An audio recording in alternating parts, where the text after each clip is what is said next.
I was a low-level employee they fired to cut costs. 6 months later, the company stopped existing.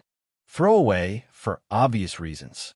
I'm a 32M, and until about a year ago, I worked at a mid-sized logistics company in the Midwest. Nothing glamorous, just one of those companies you've never heard of but somehow touches your life every day. We handled routing and scheduling for regional carriers. If your online order showed up on time, we probably had something to do with it. I was nothing special at work. My title was Operations Coordinator too, which basically meant I handled exceptions. When systems broke, when shipments were misrouted, when something didn't match up. I wasn't a manager. I wasn't in meetings with executives. I sat in a cubicle, drank bad coffee, and fixed problems before anyone noticed. Or at least I used to. The quiet role nobody notices. When I started, things were chaotic.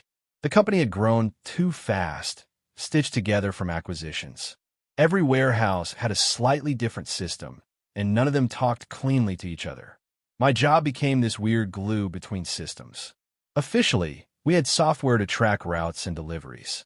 Unofficially, that software failed a lot. IDs wouldn't match. Orders would duplicate. Drivers would show up at wrong depots. It was constant, so I built my own tools.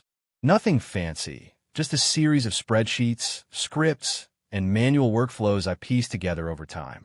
I learned where things broke, why they broke, and how to fix them fast. I wasn't a programmer by trade, but I got good enough to patch holes. Over 3 years, I became that guy.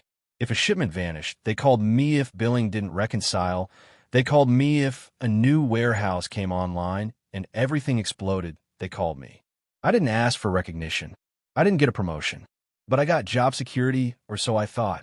Because the truth is, nobody above my manager really understood what I actually did.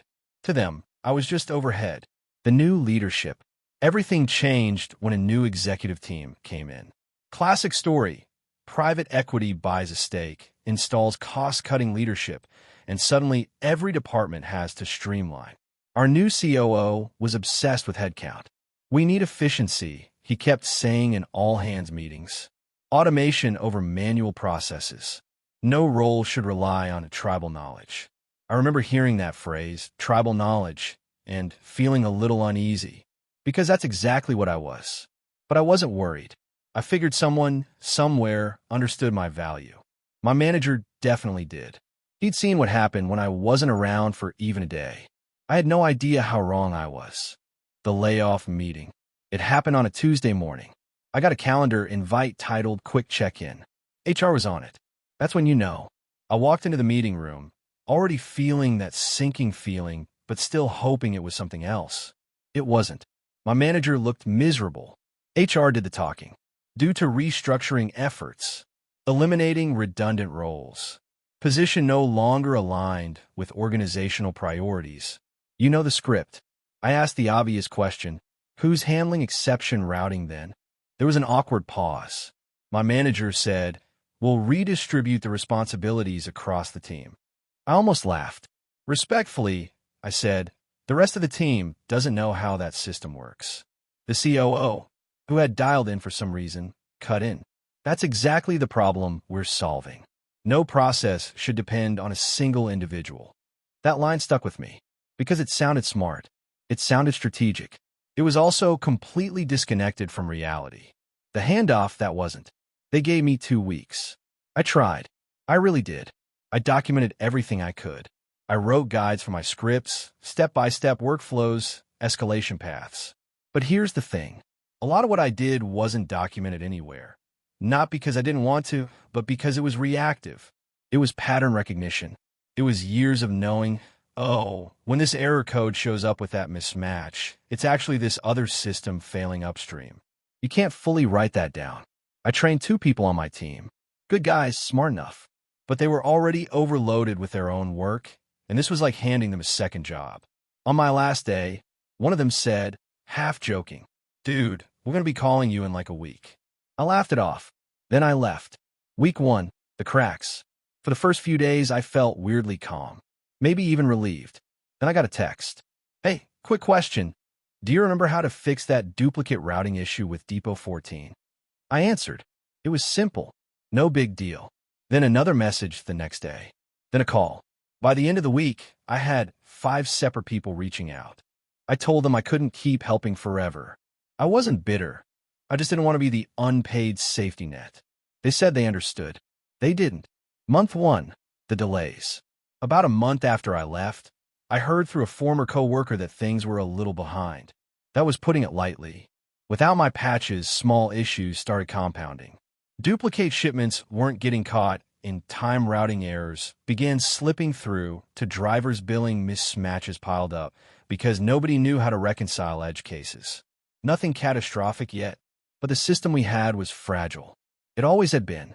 I just happened to be the person quietly holding it together. Without me, it began to drift.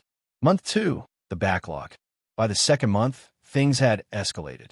The backlog of unresolved issues had grown so large that they had to create a task force to deal with it, which, ironically, was just multiple people doing what I used to do alone, except slower and less accurately. Customers began noticing. Shipments were late. Some were lost. Accounting discrepancies led to incorrect invoices, which led to disputes. My former manager called me at one point. Not officially, just checking in. He didn't ask me to come back, but I could hear it in his voice. "We're working through some challenges," he said. I asked, "Did they replace me?" He sighed. "Not exactly." Month 3, the clients leave. Logistics is a trust-based business. You don't think about it much as a customer, but companies rely heavily on consistent performance. Once reliability drops, clients start looking elsewhere. That's what happened. A few of their larger clients started shifting volume to competitors. At first, just a small percentage, then more, because delays weren't isolated anymore. They were systemic. One missing routing fix could cascade into multiple missed deliveries. And without someone catching those patterns early, the damage multiplied. Internally, blame started flying. Ops blamed IT, blamed the system's leadership, blamed growing pains. Nobody wanted to admit the obvious. They had removed a critical function without understanding it. The attempted fix. Around month 4, they tried to solve the problem. They brought in consultants. The consultants recommended, wait for it, building a centralized exception handling system, something that could automatically detect and resolve the kinds of issues I used to handle. In other words, they paid hundreds of thousands of dollars to recreate what I had built informally over time. But here's the catch. That kind of system takes time. Months to design, months to implement, and even longer to fine-tune. They didn't have that time. Month 5, the breaking point. At this point, things were bad. Really bad. From what I heard, internal error rates had tripled. Delivery times were inconsistent. Billing errors were causing major disputes. Cash flow started tightening. When clients delay payment because of disputes, it hurts. When multiple big clients do it at once, it's brutal. Layoffs started happening again. Not just low-level roles this time. Team leads, even some managers. And still, nobody reached out to me with a serious offer. I think pride got in the way. Month 6, collapse. I found out the company was effectively done through LinkedIn. People started posting about being laid off. Entire departments gone overnight. Then a former co-worker texted me. "We're shutting down operations. It's over." Just like that. Years of growth, contracts, infrastructure, gone. I sat there staring at my phone, trying to process it. And the strangest part? I didn't feel vindicated. I felt unsettled, because I kept thinking about that meeting. That line from the COO, "No process should depend on a single individual." He wasn't wrong. But the mistake wasn't that they depended on me. The mistake was eliminating the dependency without replacing the function. The aftermath. I've since moved on to another job. Smaller company, ironically. Better culture. This time, I've been very intentional about documenting everything, sharing knowledge, and making sure no single point of failure exists. But I also push back when leadership talks about cutting redundancy without understanding what that redundancy actually does. Because sometimes what looks like inefficiency is actually resilience. What I learned, if there's anything I'd want people, especially managers, to take from this, it's this. Not all value is visible on org charts. You can't eliminate complexity. You can only move it.